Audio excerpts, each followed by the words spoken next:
Namaste. Welcome to Smriti. Namaste. We have established what is yoga. Can you please shed some light on what is Vedanta in Mhm. simple language, present day circumstances? Thank you. It will be my pleasure to share these ideas with you. Okay. And through you, Smriti, it will reach many people. I'm very happy. Mm, I don't want to generally complicate the issue, want to make it as simple as possible so that the journey is something which should appear very natural the way that it develops. Now, what happened is in this particular culture, when you look at it, particularly maybe it is the fortunate circumstances in India, life is very simple. Right from the time of ancient Vedic period till today, it's very simple. I can just sleep under a tree or on the tree that there are fruits. I don't have to have any coolers or washing machines and this and that and all that. Life is so simple. So when the and not painful also, because I don't think that there was anything like that. So man is very curious. So therefore, basically, when all those things are taken care of, he starts questioning, and that questioning led him to finding out what is that inside nature. So when there was a need to change the world outside, take care of a lot of things outside, the questioning is necessary for outside. Whereas when that is taken care of, the questioning turned inwards. And this questioning has 3 4 different ideas that is there. One is just for the sake of curiosity. But then there were some people who did not stop at the curiosity, but that became like a quest.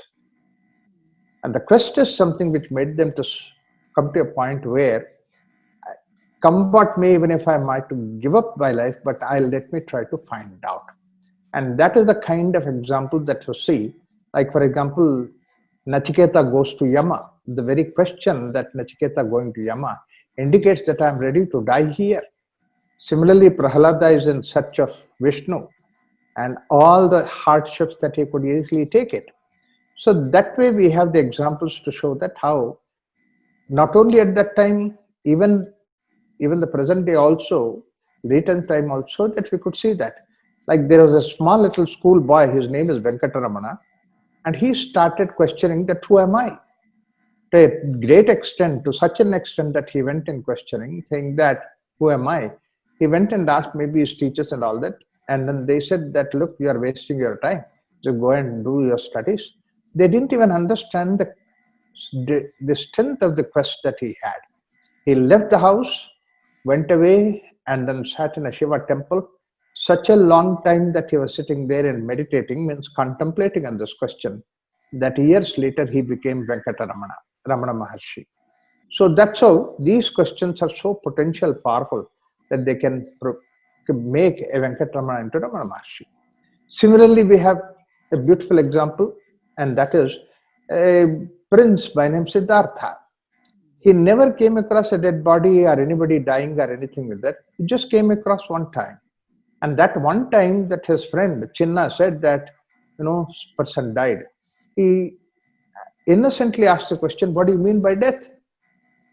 And then Chinna said, yes, we all die, everybody has to die, nobody is permanent and all that. He said, let's go back to the palace. And he went back to the palace and asked his wife and father. So Chinna says that we all die. And he was gasping for breath the way that he was. And then they said, yeah, we are going to die. Don't worry about it. Come on, let's have food now. But how can you have food when you have that kind of a question bothering you? So therefore, basically, there were few people who had an extraordinary degree of trust in them to find an answer. That night, Siddhartha left the palace, went away all the way to Bodh Gaya, sat down under a tree, almost like his life is not there anymore in the body at that level that he realized about the truth of the death. So that means to say that all these questions are not just ordinary questions, they're very fundamental questions. So there are ordinary questions, and ordinary questions will give you the ordinary answers, which is useful for the world outside. Like, for example, how the water is formed, hydrogen, oxygen put together, etc., all those things that is there. So this culture had this kind of a knowledge, and this knowledge, some people who are very wise people, they said, let's form a group and try to uh, maintain a diary of these particular this knowledge that is there. So northwestern part, some people went and collected it, and somebody who is with quest or with that kind of a urge to maintain the diary, and this group of people are called as Vyasa. So it's not one Vyasa that was there. There were several Vyasas who were there. Northwestern part, it is called as Rigveda, and northern part, it is Yajurveda. Therefore, when you look at Yajurveda, actually you see the description of Himalayas there in that. Similarly, this northeastern part is what is called as Samaveda. That's why you can see that northeastern part, which means to say Odisha and Assam and Manipur and Mizoram, right up to Indonesia, Malaysia, and all that you see, the influence of Samaveda, which is basically in the form of dance, music, and then art and architecture, you can see that. Even till today, you go to Bali, you can see that every house is like a temple. Everywhere you can find that architecture. So all this is a recording of this culture that was there for maybe several hundred years. Similarly, central, the southern part, the people who have managed the diary is supposed to be Atharva Veda. When I say this Veda, maintain a diary, why did I say that is? When you look into a diary, the topics will not be in order. If you are writing a book, then you put the topics in order. But in Vedas, you don't find the topics in order. Suddenly you find somebody teaching about Upanishad, and somewhere else that you can find about metallurgy, the extraordinary wonderful development of metallurgy that you can find it. In fact, in Rigveda, there is one place where he gives us a nail cutter, Nakanikarandanam. So that means to say 6,000 years ago, they had the knowledge of nail cutter. Means what an amount of development in the metallurgy. Similarly, architecture, if you go and see the architecture of the temples that we had developed, is something which is mind-boggling. Today, we can't even understand how they have done it. So like that, there were so many things which are developed, but out of all this knowledge, that there are two parts that is there. One part of the knowledge is about the activities in the world outside that we need to do, and this is what is called as Karma Kanda. Karma Kanda is the peripheral activity. That means to say, I need to survive. And for my survival, I develop all this, art and architecture, etc., etc., all those things. But then there's basic core questions that we were asking. And this is supposed to be in the Jnana Kanda. Therefore, Jnana Kanda is a small little portion. Now, this Jnana Kanda is called as Vedanta. The whole knowledge is supposed to be Veda. Veda means knowledge with knowing. From that, the word Veda comes, and Veda means knowledge. But then, what is this? Why they call it as Vedanta? Is it the Anta means end portion? So that means to say, if you take the book of Veda and then you see from the last page, do you find this Vedanta? It's not like that. But then, why is it called as Vedanta? It comes somewhere in between. Like, for example, if you take the Ajurveda, there were about 7 or 8 major Upanishads are there, which you find in some corner or the other in that Ajurveda. Why it happened like that, I was trying to explore it to find out an answer. Then what I felt and my understanding about that is, this like the Vedanta, what to say, Veda is the knowledge, and if I take the analogy of that, similar to that is that the creeper, the plant is called as lata. In Sanskrit, plant is called as lata. And then when the plant gives the flower, that's the end of the journey, and that flower is called as latanta. So that means to say there is no more journey. Now you see that a plant gives the flower, afterwards it only leaves seeds, so that further plants grow, and then this continues. So for a plant, the end of the journey is what is called as latanta. Similarly, like that, this whole knowledge of this culture culminates into one particular goal of life. That's what is called as Vedanta. So our journey culminates in that. So whatever that is done being done here in the Karmakanda aspect of it, whether it is metallurgy aspect of it, whether it is a Ayurveda aspect of it, anything. We do all kinds of things so that the man continues on his journey towards the ultimate goal of life. That's what is the self-realization Vedanta. Now, in Vedanta, these basic questions are asked, and these are not just asked, as I said, not the questions, but they are quest. Quest in the sense that ordinary question, you find an answer, you don't find an answer, it's okay. But if it is a quest that is there, then either you will become mad, you will die, or you have to find an answer. And one such person who is an ideal in front of us is that Vivekananda. Look at the way that somewhere he belongs to this culture where you see all these temples and gods and all that is there. One day he had this question that does God really exist? It just started maybe like a simple inquiry, but then it has taken such a deep shape. When he was hardly 13-year-old, 14-year-old, he was so caught up with that question, has anybody seen God? Does God really exist? The moment that thought came, he went around, running around all those so-called spiritual leaders and spiritual speakers, went to them very rashly in the sense that he couldn't stop his urge. So he went there and asked, have you seen God? Maharshi Devendra Tagore, he went and asked, and then he said, God is omnipotent, God is omniscient, God is omnipresent.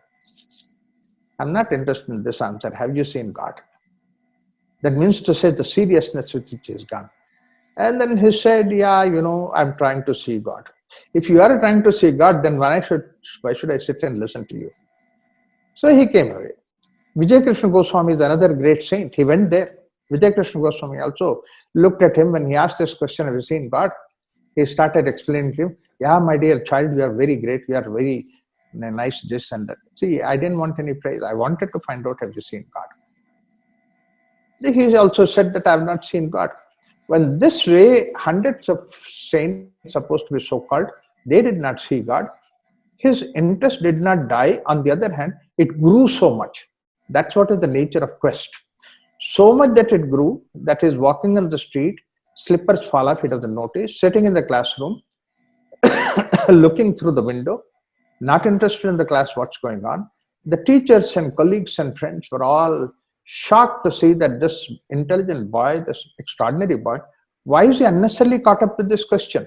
What was supposed to be so important for him, for others, it was an unnecessary question. And this continued for almost like 6 months. One day he was sitting in the class. When he was sitting in the class, one teacher came and gave a lesson on the poetry in English. That's what is excursion. At one particular sentence, when the teacher was giving the lesson, he said, this author, this poet, whoever has written this poetry, he must have had the God experience when he was writing this kind of a thing. If it is not from God experience, it would not have come out. That one sentence, he must have had God experience, kindled again this question, this boy. Immediately he stopped the teacher and asked, is there a way that I can go and see this professor, meet him, or poet, I can meet him and all that? He laughed, he said, the poet belongs to the 17th century, he's not like that. He was in England. It was a depressing answer. But the boy did not get depressed. He asked next question. You seem to know people who have this kind of God experience. So is there any poet today, any part of the world, who has this kind of an experience? You can say, I'll just go and see them because I want to find out that God experience. He said, well, I don't think there is any poet who is of this standard today existing in this world. Another negative answer. But out of that negativity, a small little positive ray comes up.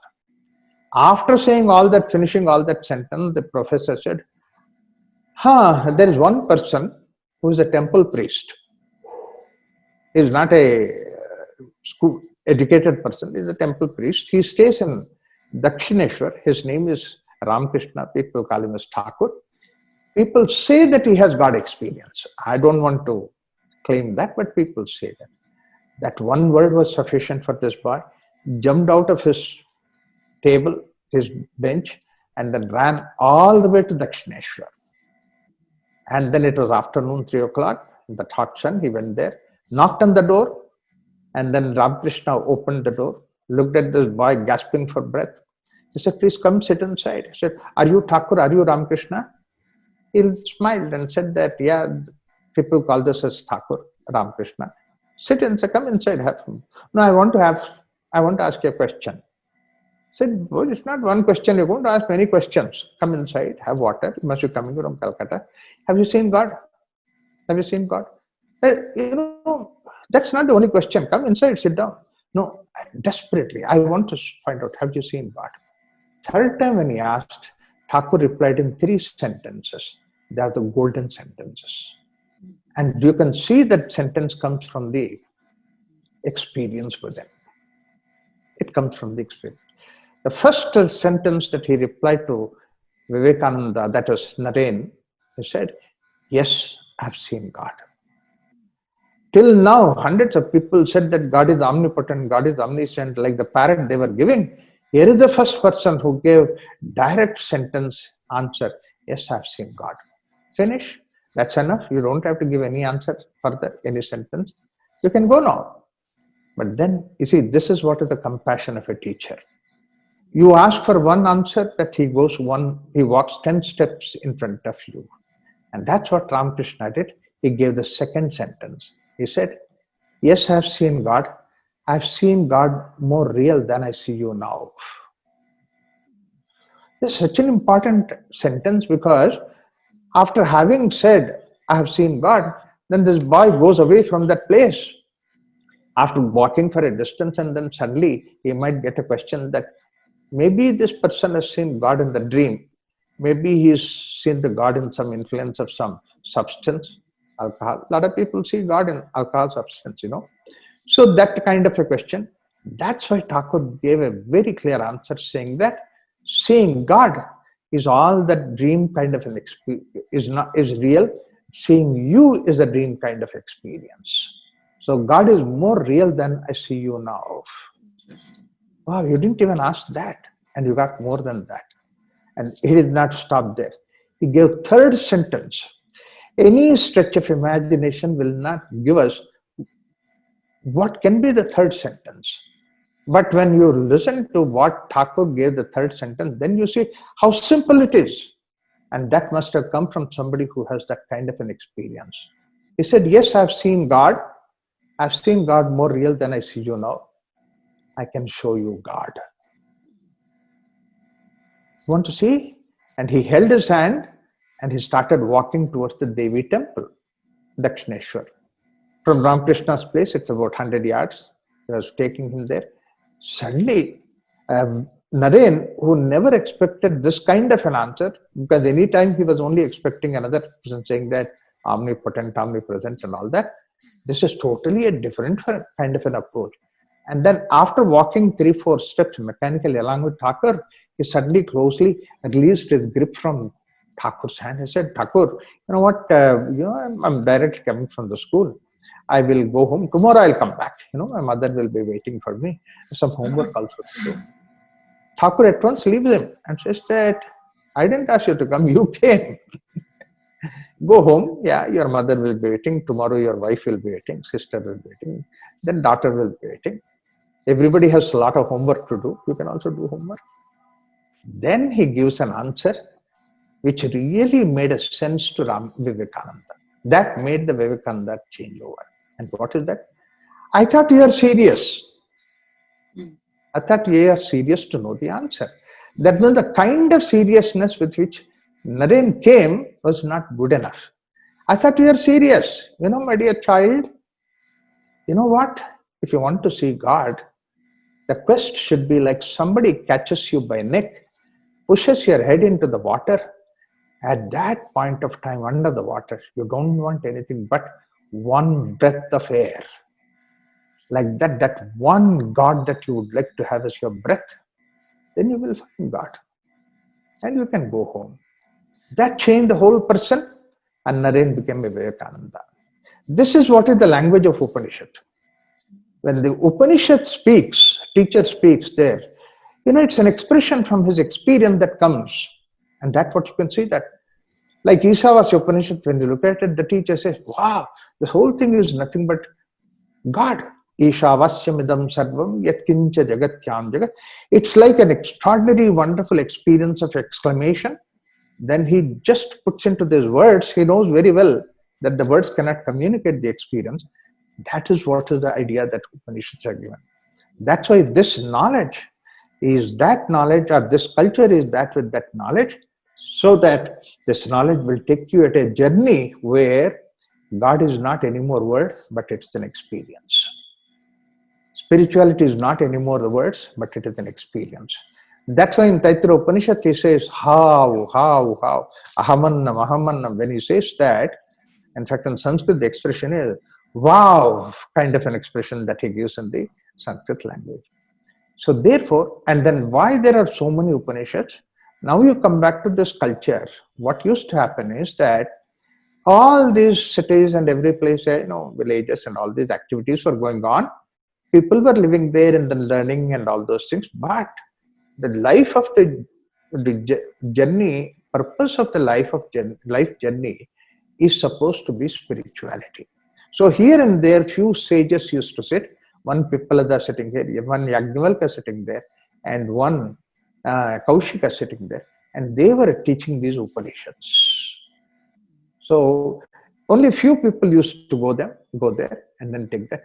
That's why Swami Vivekananda said, this message of Upanishad, this knowledge of Upanishad, Vedanta, is supposed to be the naru current of this particular culture. So this culture had that kind of an approach. That is what is called as purpose of life. That is what we call it as Purushartha. Purusha means life and Purushartha. Upanishads give that knowledge. Now let me link that with yoga. But how to get into that state, how to experience that, that is the methodology by which that you can reach that state is yoga. So that's how Upanishads and yoga, they're not separate. You cannot separate them out. They are serving the same purpose. Only way that you can separate them out is that Vedanta, you put it in the form of nobody understands it, it's Sanskrit and this and that, and make it complicated. And yoga, you say, think it's something physical, do some this asana, that asana, hold the breath, or stand on one leg or stand on head. If you do that way, that means you can truncate and then shape all those things. Then they are separated. That's the reason why I am saying that the purpose of people who have taken to the yoga has to at least give them the idea that yoga is whatever yoga is teaching, exactly what is that Vedanta is serving the purpose. That way we can do a better job to the society outside. Thank you. Very nice. Thank you, Raghuram Garu. We shall come back and continue the next episode. Thank you very much. Namaste. Thank you all.